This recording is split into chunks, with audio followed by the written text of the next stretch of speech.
La conférence d'aujourd'hui sera axée sur les relations entre la France et le Maroc. Et de manière plus spécifique, il sera question de l'appui que les Marocains ont apporté à la France et aux Alliés de manière générale pendant la Première Guerre mondiale. Donc, il y a eu un certain nombre de combattants marocains qui ont été envoyés au front européen dès le déclenchement des hostilités en septembre 1914. Et leur rôle a été extrêmement important dans la mesure où ils ont arrêté l'avance des troupes allemandes en direction de Paris, qui était bombardée par l'artillerie allemande et notamment un gros canon que les Français ont surnommé la Grosse Bertha, compte tenu de l'envergure de ce canon qui bombardait Paris. Et donc, le 6 septembre 1914 a été un jour déterminant puisque les Marocains ont bloqué encore une fois l'avance des troupes allemandes en direction de la capitale française, assiégée.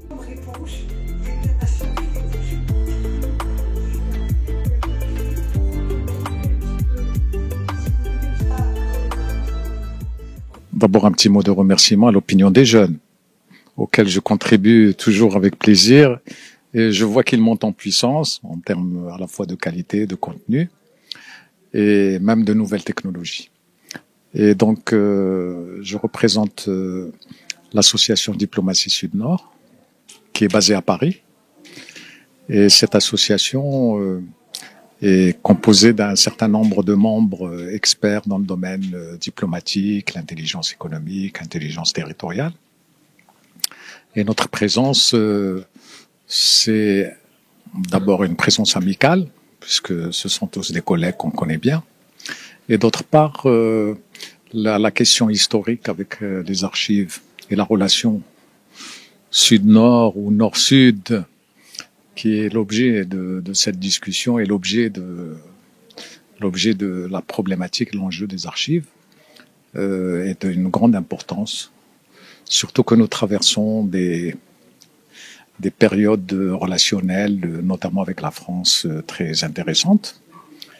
Et je crois que les relations étant apaisées, nous allons pouvoir regarder l'histoire aussi grâce à ces archives, avec un œil qui pourra aider les historiens et les citoyens à voir des communautés d'intérêt qui vont dans le sens du gagnant-gagnant, comme le répète souvent Sa Majesté.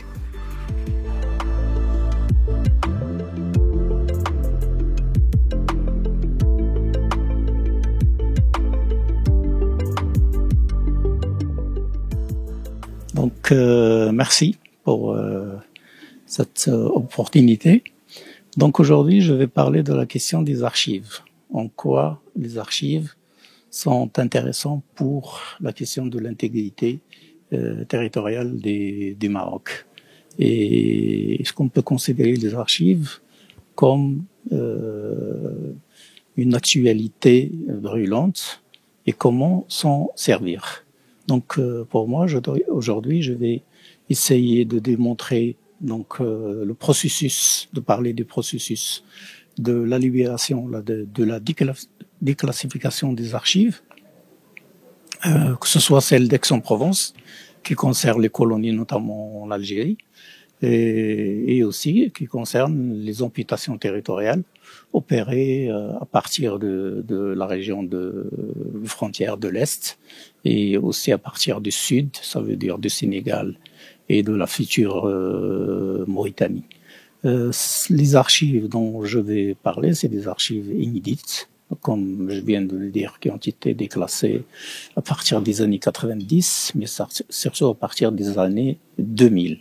Ces archives, donc, si vous êtes au courant de ce que j'ai publié ou ce que je suis en train de publier sur certains sites et journaux, ils concernent donc une nouvelle version sur, par exemple, la question de l'intégrité territoriale, sur la question de la guerre des sables en 1963 et surtout la question de la colonisation tardive du Maroc, parce que le Maroc a été colonisé après son indépendance. Donc il y a plusieurs territoires qui ont été donc annexés par la France, surtout en 1957, et sont ces territoires-là qui ont été récupérés par l'Algérie en 1962-63 et qui étaient donc c'était la cause principale de la guerre des sables. Donc tous ces archives en fait montrent que le projet colonial français, c'est un projet colonial récupéré par l'Algérie nationale.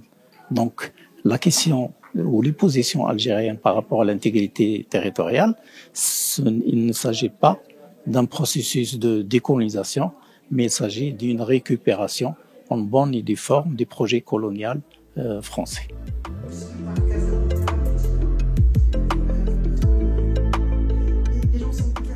Bonjour, alors je suis Nouri Yazdafou, je représente l'association Mémoire France-Maroc. Cette association réalise un travail de mémoire sur le terrain, c'est-à-dire sur là exactement où les combattants marocains ont combattu durant la Première Guerre mondiale.